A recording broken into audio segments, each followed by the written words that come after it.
Good evening and welcome to a special edition of To The Point. The supreme art of war is to subdue the enemy without actually fighting. Over the past years, we've heard of a lot of different generations of war.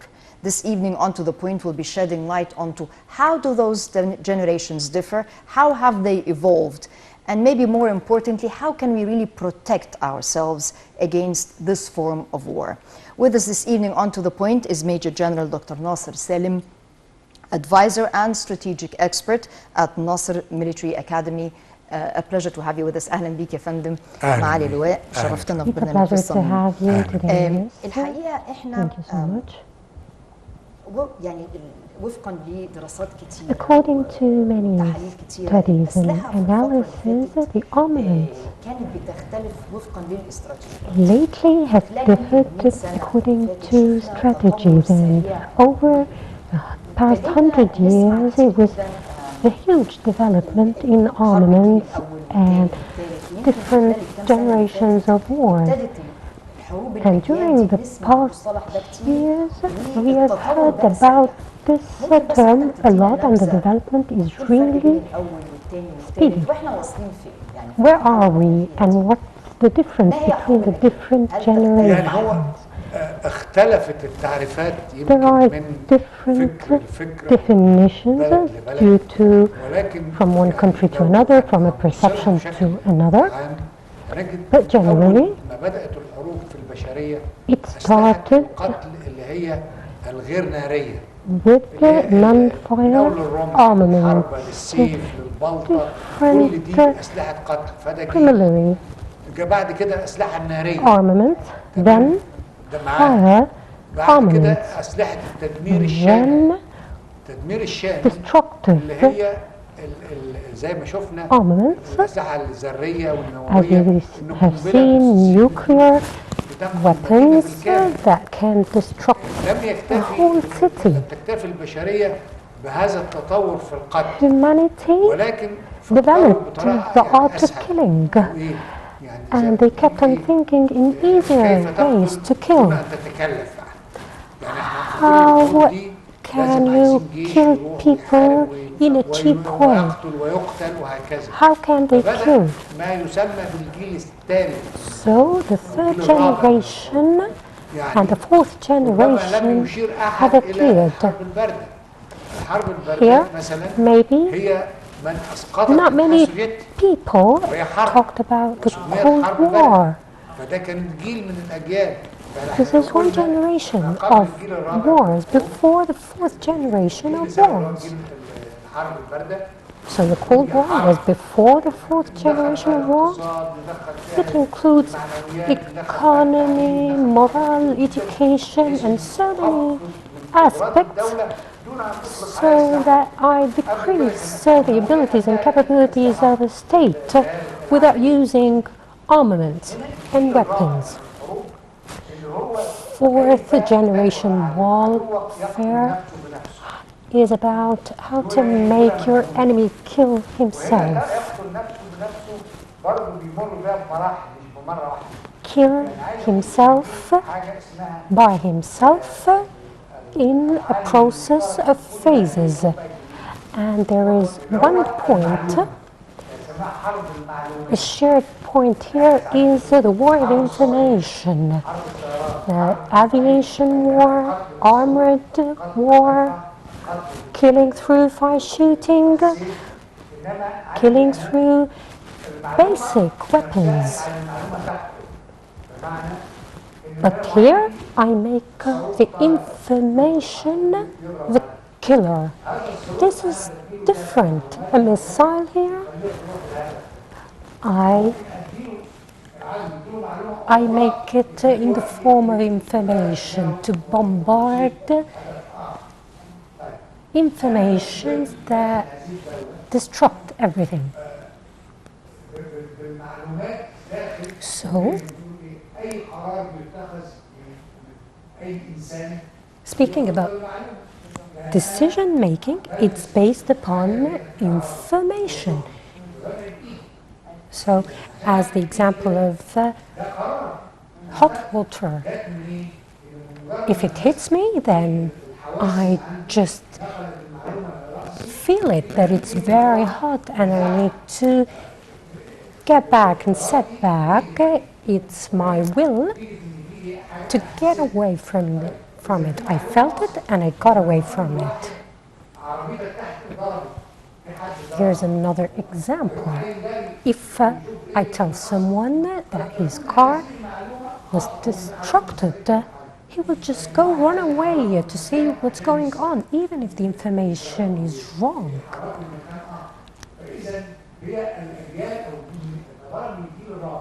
So, starting from the 4th generation of war, we are speaking here about the change of the ethics of people and to turn it to a loser country. It's just whatever you do, no matter how much you try to fill it with good achievements, it never works.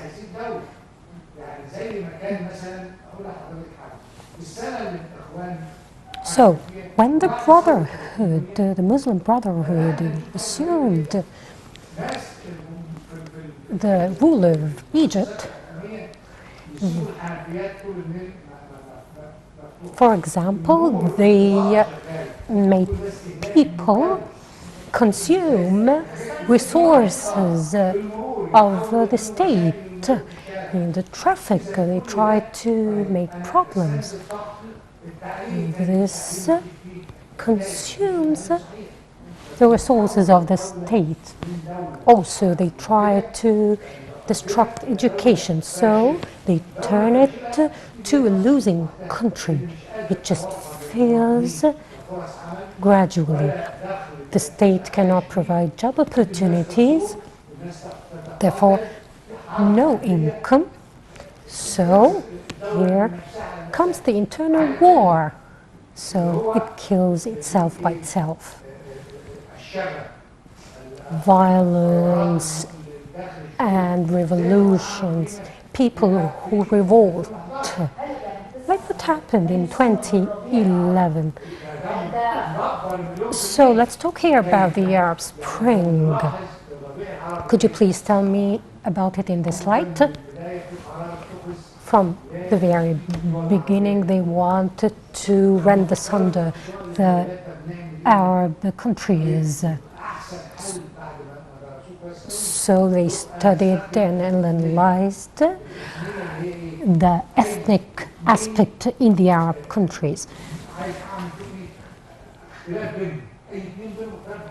So they made conflicts based upon ethnicity, geographic ethnicity, like between people of Alexandria or Upper Egypt, different dialects. These are all different aspects that can result in revolutions. So I just accuse you of being a disbeliever and you accuse me in return. This makes conflict.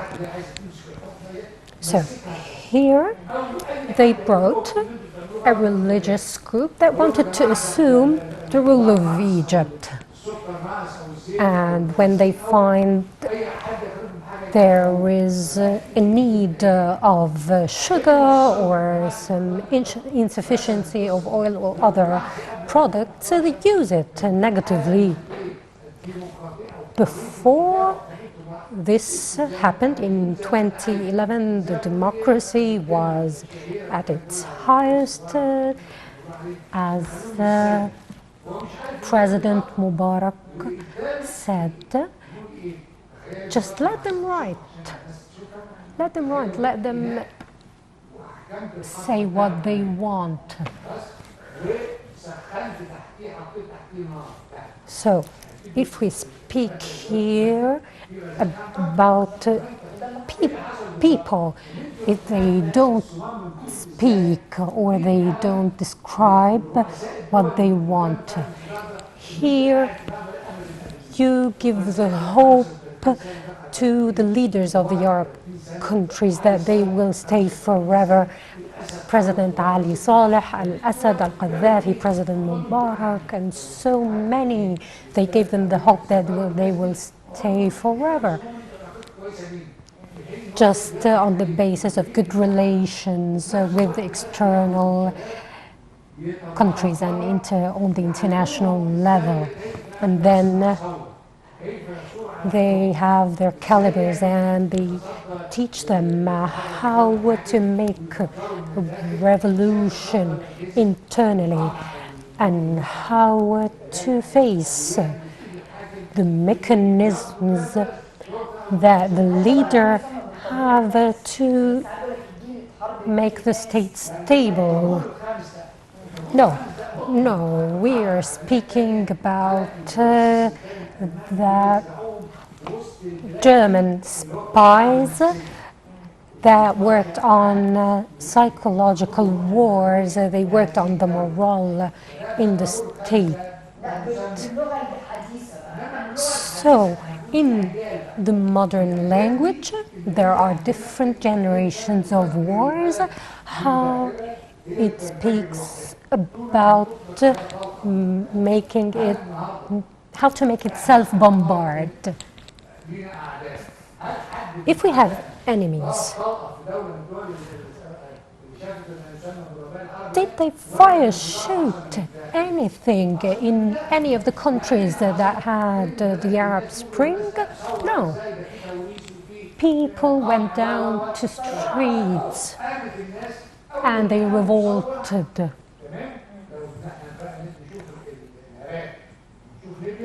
If we see the example of Iraq and Libya, there is a shared aspect. In Iraq, when the revolution started, it wasn't an easy one. It wasn't a normal revolution. But no, the facilities, they started to rob everything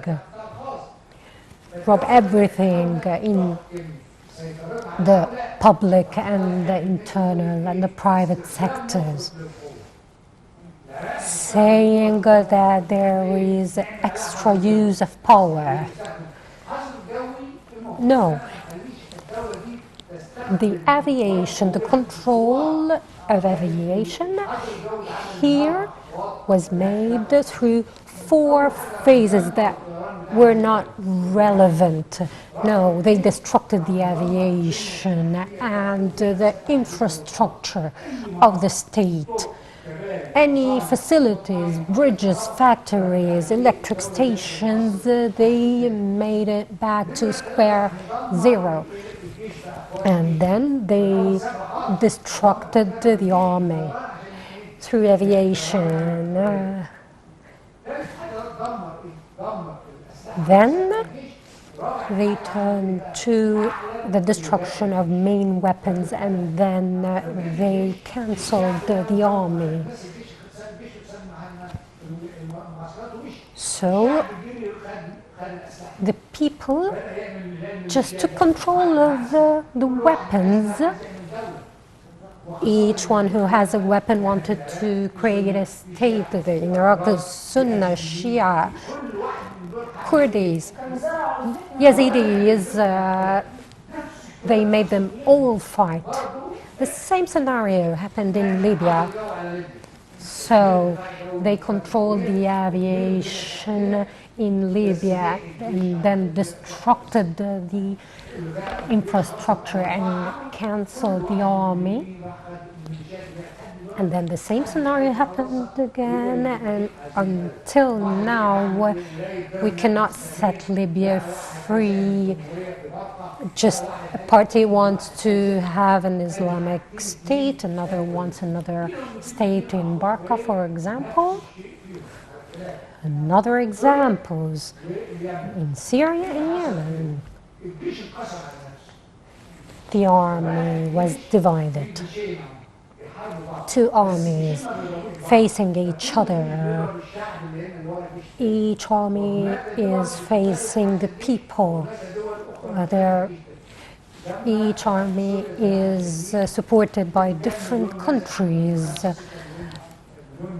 In these countries, they have 5 or 6 million of displaced and refugees, injuries, and different catastrophes in Syria and in Yemen. In Egypt, it is protected by God.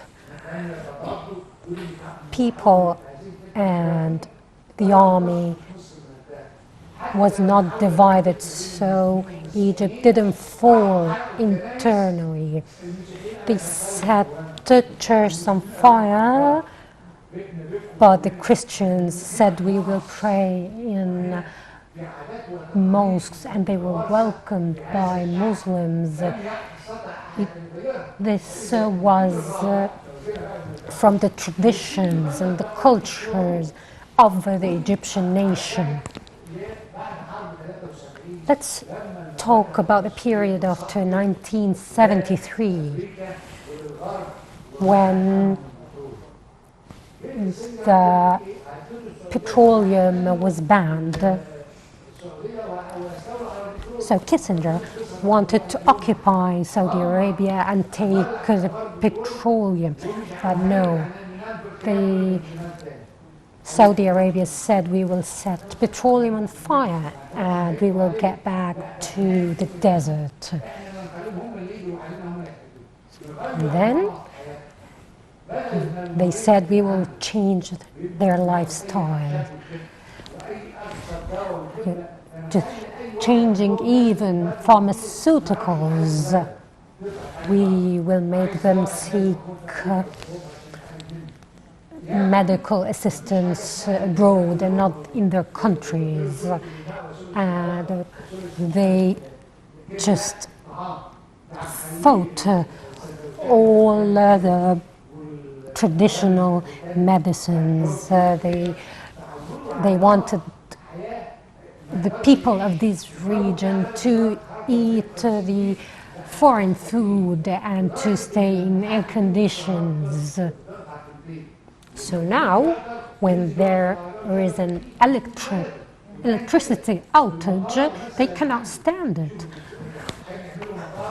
So, speaking about airports, for example, it costs a lot. So 90%, our countries are 90% dependent on foreign countries. We export nothing and import weapons and medicine and different things. Instead of teaching our children Islamic wars, never, no. They made us not to speak about the companions or Khalid ibn al-Walid or different Islamic figures. No, they made us speak about Ataturk or American and European figures. If you make this bond with America and Europe, why would they fight it? In Iraq, Baghdad surrendered because of the psychological war that Al Jazeera waged on Iraq. It just rends, this war rends asunder the community. In the setback of 1967, there was no leader, but the people took their place and led everything happening. But now they don't want the armed forces instead. All these aspects make the state. President Abdel Fattah al-Sisi held a phone call with Kuwaiti Crown Prince al-Sheikh Mishael al-Ahmad al-Jaber al-Sabah to congratulate him as he was chosen as the new Crown Prince. President al-Sisi also wished Kuwaiti people progress, stability and prosperity under the leadership of Emir Nawaf al-Ahmad al-Jaber al-Sabah. The Kuwaiti Crown Prince thanked President al-Sisi for congratulating him, stressing on the deep and strong bilateral relations between Egypt and Kuwait and his keenness to boost these relations in various fields.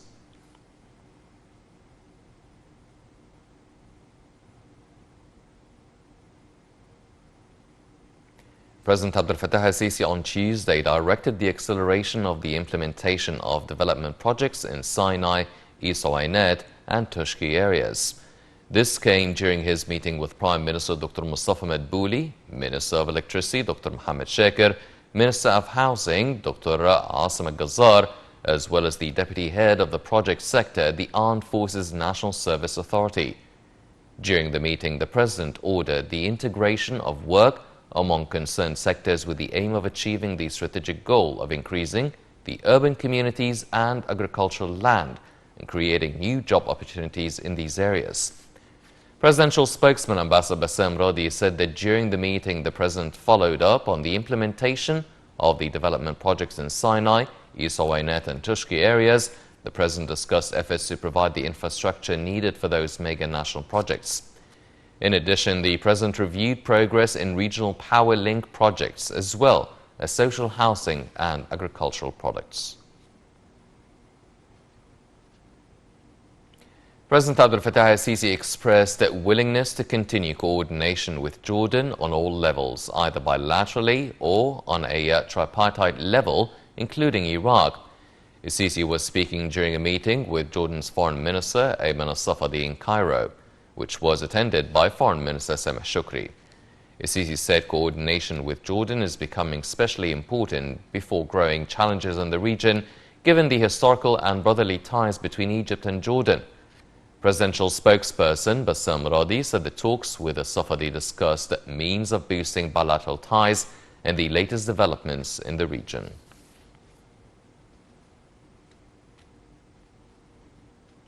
Foreign Minister Sameh Shukri and the foreign ministers of Iraq and Jordan held talks in Cairo on Tuesday within a three-way mechanism for coordination. At a press conference following the talks, Shukri said they discussed developing trilateral cooperation in various fields, adding that there is a full agreement over the importance of stability for the three countries and the Arab region.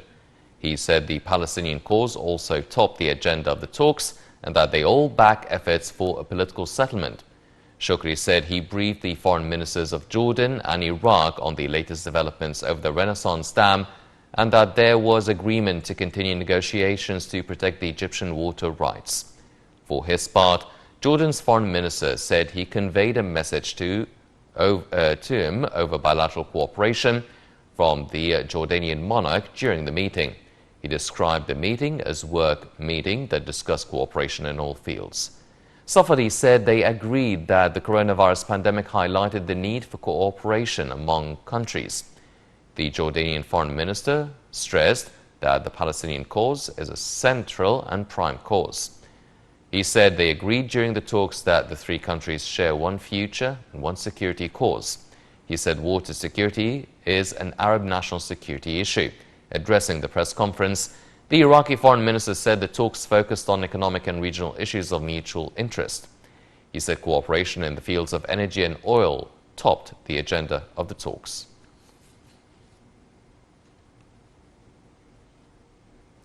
Prime Minister Mustafa Madbouli said the state is seriously seeking to strengthen coordination and integration among different sectors in order to catch up with technological progress. He said such moves would place Egyptian agricultural production in a better position in the global market.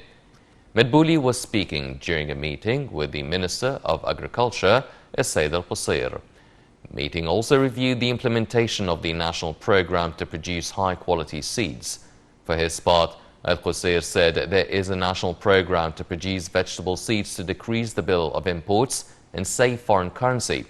He said the program also aims to develop new local breeds that level with imported ones. Minister of International Cooperation and Governor of Egypt at the World Bank Group, Rania Mashad, participated in the ministerial meeting of the Group of 24, which includes the governors of the International Monetary Fund and the World Bank. The meeting was held virtually within the activities of the annual meetings during the period from the 12th to the 18th of October in light of the global conditions imposed by corona pandemic, with the participation of the Governor of the Central Bank of Egypt and the Governor of Egypt at the IMF, Tariq Amir, Director of the IMF, Kristalina Georgieva, as well as President of the World Bank Group, David Malpass. In her speech, Minister Mashat focused on a number of basic axes necessary to coordinate the efforts of international institutions in support of developing and emerging countries and help them address the effects of the corona pandemic.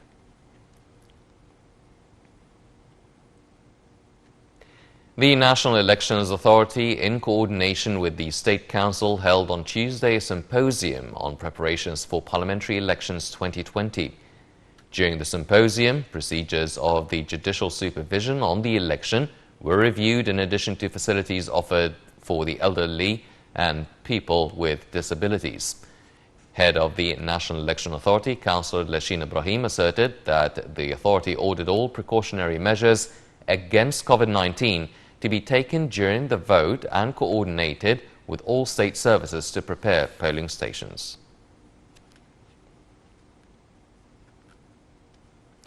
Within ceremonies marking the 6th of October war anniversary, the 81st class of Non-Commissioned Officers Institute graduated on Tuesday. 4,700 students took part in the graduation ceremony, presenting formations showing different kinds of martial arts, combat and defense tactics, as well as physical abilities. The ceremony concluded with a military formation show by non-commissioned officers.